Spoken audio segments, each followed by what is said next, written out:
You're lying awake at 3 in the morning and your brain won't shut off.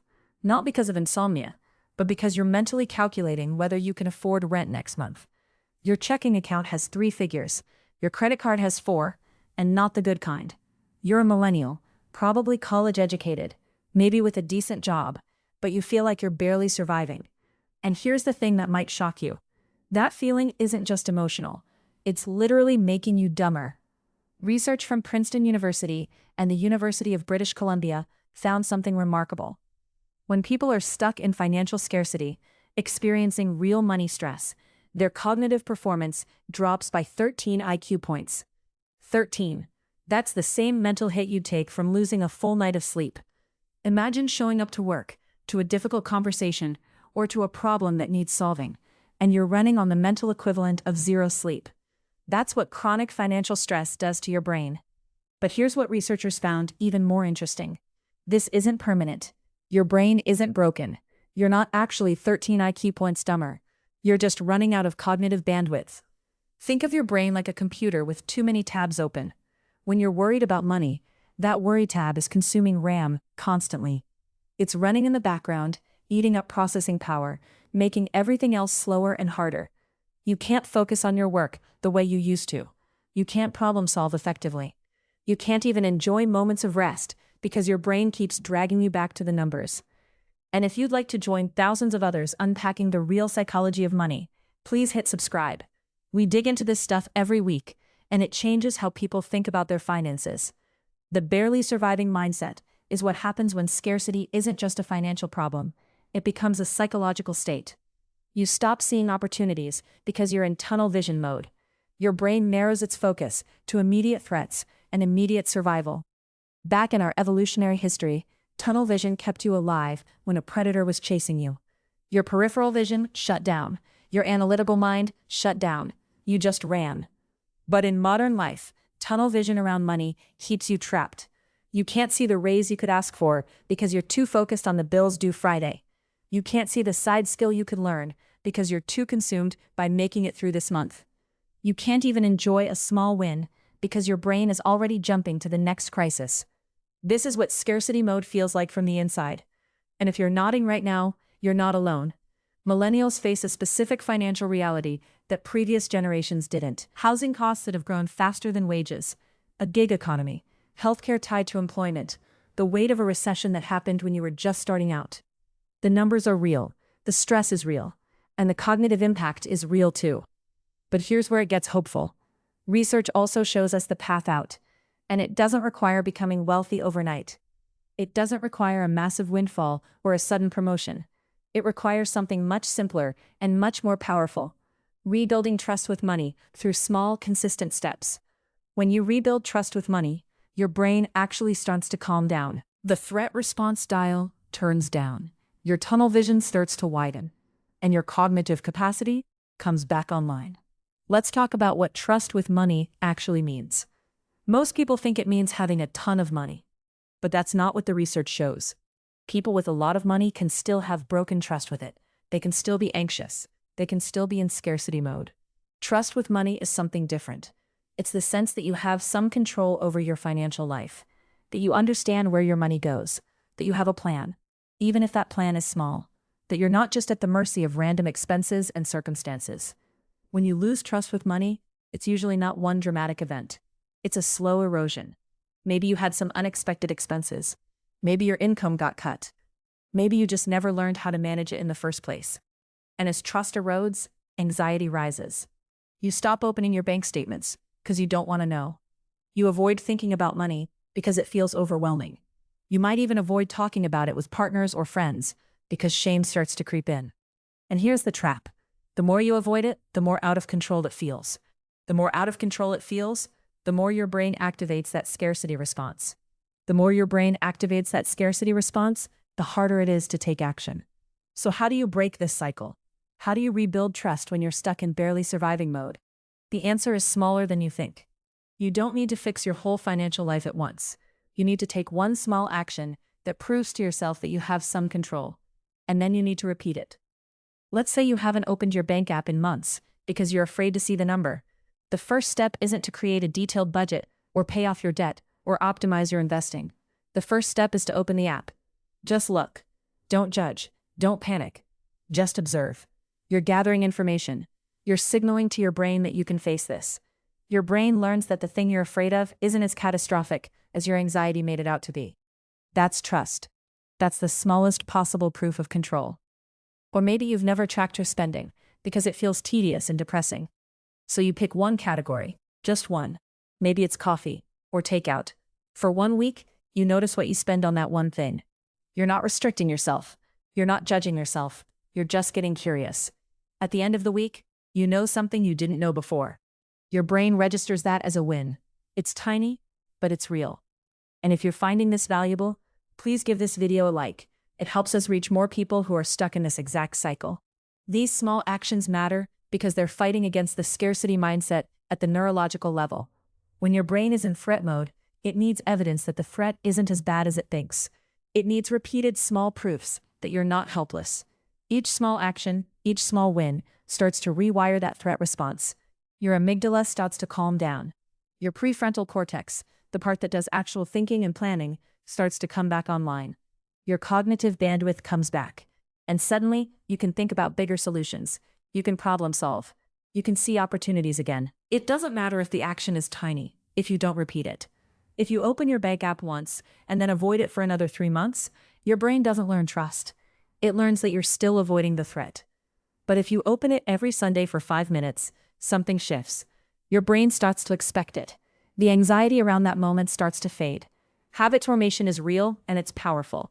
A consistent tiny action builds more neurological trust than an inconsistent big action. The third element is visibility. You need to see progress, even if it's small. This is why so many financial advice systems fail for people in scarcity mode. They tell you to set up a 6-month emergency fund and optimize your asset allocation, and all these things that are technically correct, but psychologically devastating if you have $30 to your name. You can't see progress. Your brain doesn't get the reward signal, so the system feels impossible, and you give up. But if you build a $100 buffer in your checking account, you can see that. You can feel that. If you go from spending $80 a week on takeout to $60, you can see that. You can feel that.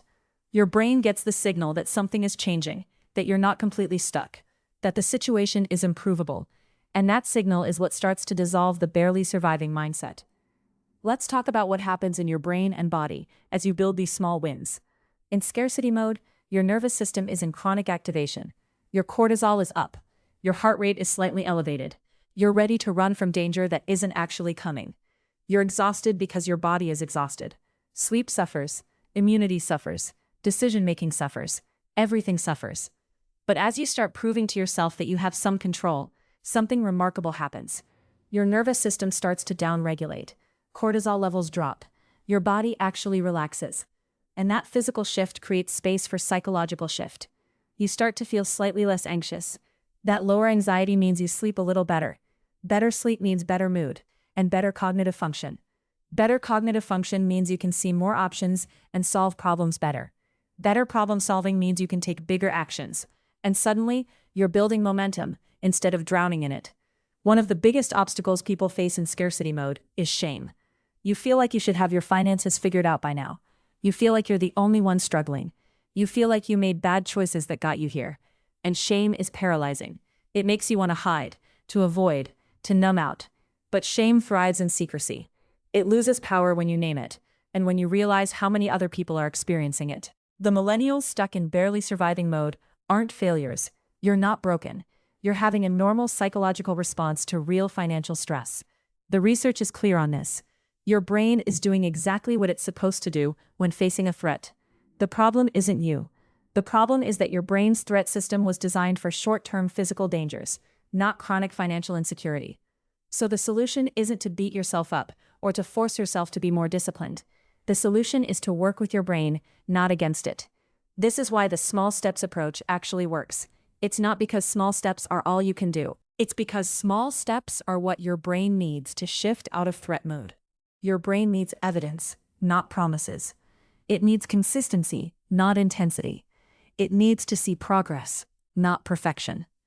Once your brain shifts out of threat mode, you become capable of so much more. But you can't get there by white-knuckling your way through force and discipline. You get there by outsmarting your threat response with small, consistent, visible wins. Let's talk about what the journey actually looks like. In week 1, you're gathering information. You're looking at your numbers without judgment. You're tracking one category of spending. You're identifying what you spend the most money on that you might not even realize. This is the awareness phase. Your brain is still anxious, but it's getting data.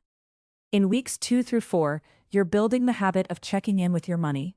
Maybe it's 5 minutes on Sunday morning. Maybe it's opening your app once a day. You're creating a ritual around it, so it stops feeling scary and starts feeling normal. Your anxiety is starting to reduce because you're proving to yourself that you can look at this number and survive. You're literally surviving the thing you were afraid of. By week 5 or 6, you're noticing something. You feel slightly less panicked. You slept a little better last night. You made a decision at work or in your personal life with slightly more clarity than you would have had before. That's the cognitive bandwidth coming back. That's your prefrontal cortex coming back online. It's not a huge change, but it's real, and you can feel it. Then comes the next small step. Maybe you set up an automatic transfer of $10 a week into a separate account. Maybe you identify one subscription you don't actually use and cancel it. Maybe you have a conversation with someone you trust about what you're going through.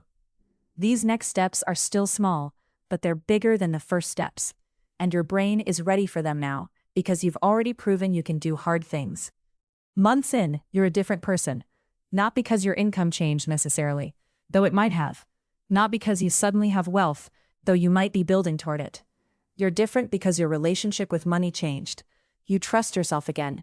You trust that you can look at your numbers. You trust that you can make decisions about them. You trust that you're not completely helpless. And when your brain stops sending the scarcity alarm, your whole system changes. The research on this is really clear. Once people rebuild basic trust with money, even if their financial situation hasn't dramatically improved, their stress levels drop, their sleep improves, their cognitive performance bounces back. They feel less anxious and more capable. Some of them increase their income because they can focus on their work without the constant background anxiety. Some of them make better spending decisions because they're not making decisions from a place of panic. Some of them start building actual financial security because they believe it's possible. Here's something important. Rebuilding trust with money isn't the same as getting rich. A person making $200,000 a year can still be in scarcity mode. A person making $30,000 a year who's rebuilt trust with money will feel more secure. The numbers are important, sure, but they're only part of the picture. The psychological part, the part about how you relate to the numbers, is equally important. Maybe more important.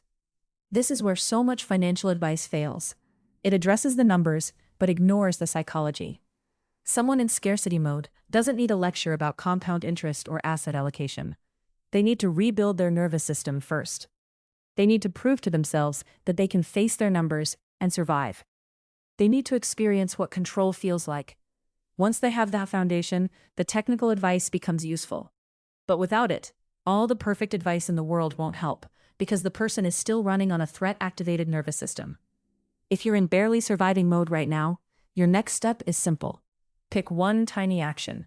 Not a list of actions, not a whole financial plan. One thing. Open your statement, check your balance, track one category of spending, look at one subscription. Something that proves to you that you can handle looking at this part of your life. And then, do it again next week. Not because it will fix everything, but because it will start to shift something. It will start to prove to your brain that you're not completely helpless. And that's where every real change begins. The barely surviving mindset is real, and it's not a character flaw. It's a response to real stress. But you're not trapped in it forever. Your brain has incredible capacity to shift when it gets the right inputs. Consistent small actions that prove you have some control. That's the input. And that's how you go from barely surviving to actually thriving. Thanks for watching, and please subscribe if you want to keep getting science-backed insights into the psychology of money and what actually helps when you're stuck. Leave a comment and let me know, what's one tiny money action you're willing to try this week? I'd love to hear what you choose. And please like this video if it helped you see your situation in a new way.